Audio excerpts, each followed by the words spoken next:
Comores TV International, bref 2.0, bienvenue dans ce nouveau numéro. Monsieur Azali Assoumani, président de l'Union des Comores, a tenu un discours mardi 10 octobre à Liwara sur l'île d'Anjouan à l'occasion de la célébration de la Journée internationale de la paix. Il a débuté son discours en faisant vœu de célébrer cette même cérémonie à Mouéli l'année prochaine. Le président a rappelé que la culture de paix est le socle sur lequel repose la société comorienne et nous devons en être fiers. Cette culture de paix est présente selon son Excellence Azali grâce à une éducation de base qui repose sur les pratiques de l'islam, religion qui a toujours prôné la fraternité, la conciliation, la tolérance et le respect de la dignité humaine. Il a clôturé son discours en rappelant l'objectif de compter d'ici 2030 les Comores parmi les pays émergents. Au Libéria, 2 millions d'électeurs étaient appelés à voter mardi dernier pour désigner le successeur de la présidente Ellen Johnson Sirleaf, première femme à avoir accédé à la tête d'un État africain il y a 12 ans. L'ex-gloire du football dans les années 2000, Georges Weah, 51 ans, reconverti dans la politique, faisait partie des 20 candidats en lice. Le défi du nouveau président sera entre autres de redresser l'économie du pays qui a été affectée par l'épidémie du virus Ebola entre 2014 et 2016. Vendredi dernier, à Bizerte, en Tunisie, les Comores et la Mauritanie se produisaient un match amical international. Les deux pays se préparent pour la reprise des éliminatoires de la CAN 2019 qui aura lieu en mars 2018. Les protégés d'Amir Abdou l'ont remporté 1-0 grâce à une réalisation de Youssouf Mchangama en seconde période.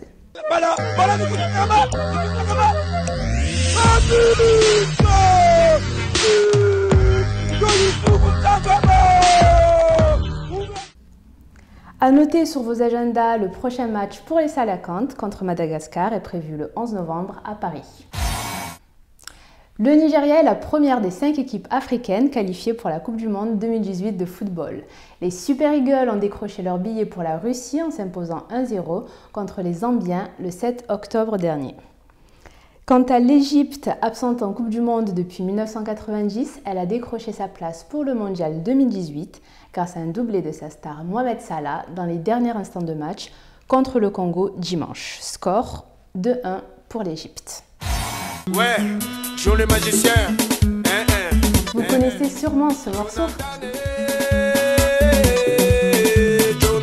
Il s'agit bien sûr du DJ Arafat avec son premier grand succès musical intitulé Jonathan, sorti en 2003 alors qu'il était adolescent. L'ambassadeur ivoirien du coupé décalé, DJ Arafat a récemment remporté le prix du meilleur artiste de l'année pour la 2e fois consécutive aux Awards du coupé décalé à Abidjan. Le jeune musicien, auteur, chanteur, compositeur, âgé de 31 ans, n'en est pas à sa première récompense puisque l'artiste a remporté entre autres 2 Cora Awards, cérémonie africaine comparable aux victoires de la musique.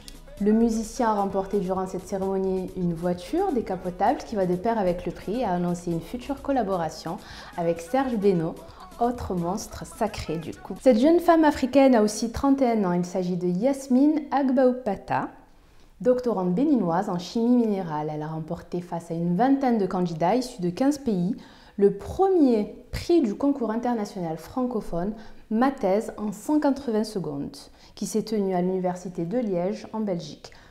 Concours créé en vue de mettre en lumière et rendre accessible à tous les travaux de recherche des doctorants. Sa thèse avait pour thème le traitement des eaux usées grâce à la lumière. C'est pourquoi pour ma thèse, j'étudie un photocatalyseur, c'est-à-dire un matériau capable de détruire, à l'aide de la lumière, les polluants de l'eau les plus récalcitrants, pesticides, bactéries et autres. Il est très fort. C'est d'ailleurs pour ça qu'on va l'appeler plutôt Big Man. Une quinzaine de créateurs venus de toute l'Afrique ont présenté leur collection à la 12e Afrique Fashion Show d'Abidjan. La cérémonie a réuni environ 2000 spectateurs et la couleur noire était dominante dans les tenues des mannequins. Elle venait parfois mettre en valeur les couleurs vives du défilé. Le film d'Amandine Gay est sorti en salle mercredi dernier. Il s'agit d'un documentaire qui a recueilli les souvenirs, les aspirations et les révoltes de 24 femmes d'origine africaine vivant en France et en Belgique. De nombreux thèmes tels que le racisme, la sexualité, la violence, la dépression sont évoqués par ces femmes qui sont blogueuses, artistes, militantes ou chercheurs.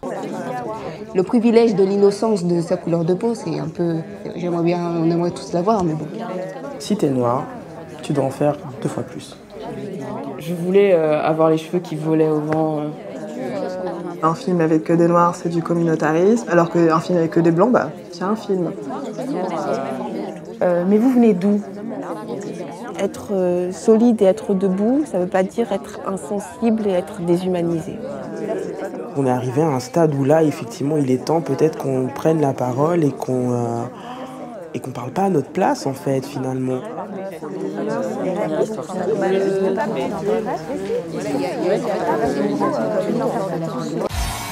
Soprano était le roi du vélodrome samedi dernier. Le chanteur rêvait de jouer devant un stade vélodrome plein et il l'a fait. Il l'a fait majestueusement et avec brio.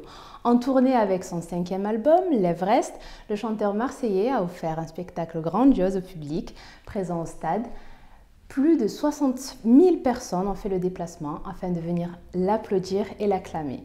Les téléspectateurs n'étaient pas en reste car ils ont pu suivre le concert en direct retransmis sur la chaîne TMC. Soprano a proposé un véritable spectacle comparable aux grands noms de la pop classique ou rappeurs américains internationaux grâce à une mise en scène et scénographie réalisée d'une main de maître. Beaucoup de joie sur scène avec à titre d'exemple les membres des Psychiatres de la Rime ainsi que des messages de paix, fraternité, d'espoir lancés par Soprano Baba. Tablette, ordinateur, smartphone, l'information est à portée de main.